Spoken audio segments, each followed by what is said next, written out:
Welcome back to Dazzy Cars. There are legends, and then there are machines that don't just live in the history books, they tear straight through them, clawing their own chapter into the asphalt. And today, my friends, we're standing face to face with a beast that did exactly that. The Lamborghini Diablo SV, the car that roared into the 90s like a demon breaking out of hell, rewriting what danger, beauty, and raw mechanical madness could look like. When this thing arrived, the world wasn't ready, but the world never forgot. And today, we're diving deep into the fire. Now let's talk about the exterior, because you cannot look at the Diablo SV and not feel something primal grab the back of your spine and shake it. This isn't a car you recognize. This is a car you remember. That long, sharp, low-slung wedge body, a design philosophy Lamborghini perfected starting with the Countach, is pushed here to its absolute limit. The Diablo doesn't just sit low, it looks like it's ready to slice the air in half. Every line is a knife, every angle is a threat. Even parked, it looks like it's going 180 miles per hour. The front fascia stretches out with those piercing, almost predatory headlights, and the side profile, oh man, if intimidation had a shape, this would be it. Wide hips, massive intakes, that signature scissor door line that shoots upward like a battle cry. And the SV badge, that iconic yellow and black stamp of pure aggression, is plastered across the rear quarters like a warning label. Not a decoration, a warning, the kind you should not ignore. But you can't talk about the Diablo SV's exterior without mentioning the rear. The quad tailpipes, the massive rear wing that practically screams, "Don't even think about racing me."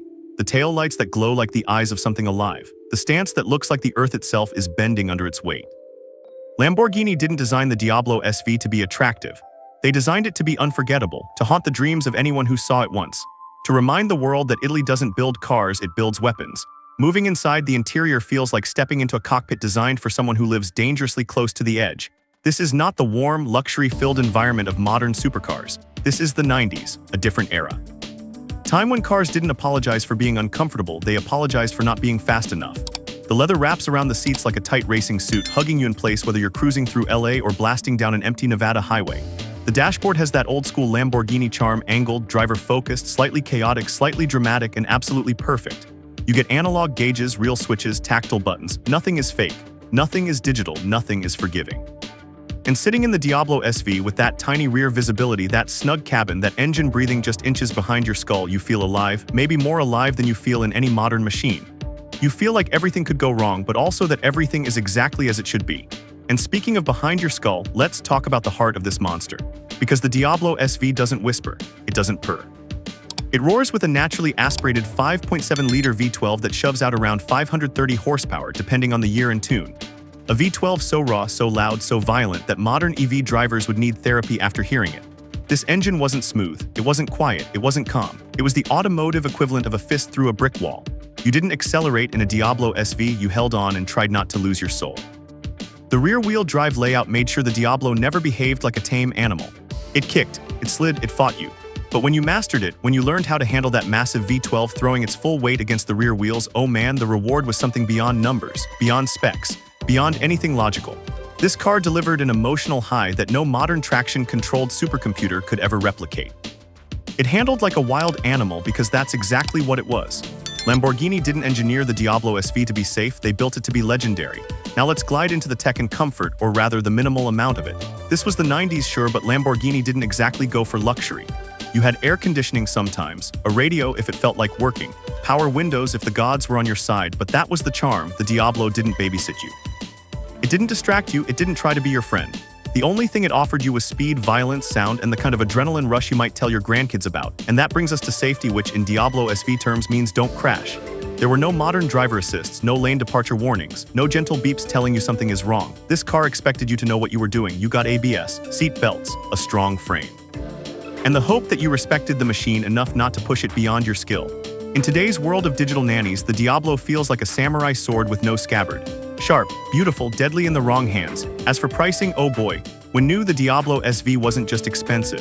It was rockstar, billionaire, illegal street racer, or cartel boss expensive. Today, prices have skyrocketed because people finally admit what many of us always knew. The Diablo SV is one of the greatest, most iconic machines Lamborghini ever built. And these prices, they're still climbing, because legends don't depreciate, they ascend. Now as we drift toward the emotional ending, this is where the Diablo SV truly stands apart. Because cars today, even fast cars, don't give you what this car gave you. They don't scare you, they don't challenge you. They don't look you in the eye and ask, are you worthy? The Diablo SV does. Every startup, every shift, every corner, every moment behind the wheel feels like a conversation between you and something ancient, powerful, untamed. When you drive a Diablo SV, you remember why we fell in love with cars in the first place.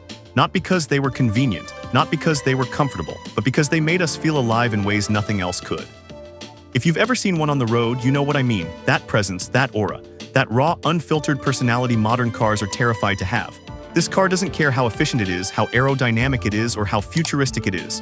It only cares about what matters, the feeling it gives you. And the Diablo SV gives you a feeling no computer, no battery, no autonomous feature can ever replicate. And now, before we wrap up this deep dive into one of the greatest supercars ever forged in Italy's fire, let me hit you with a subscribe line you've never heard before. If your heart beats faster every time a V12 starts up, then you belong in this family. Tap that subscribe button and stay in the driver's seat with us. Finally, the outro. If the Diablo SV lit your nostalgia on fire, then you definitely need to check out our already uploaded deep dive on the Dodge Charger Daytona EV, a car that shocked the whole muscle car world with a future that nobody expected. That video is up right now on the channel, and if you haven't watched it yet, you're honestly missing half the story of where American performance cars are headed. Go watch it next, trust me, you'll feel the electricity.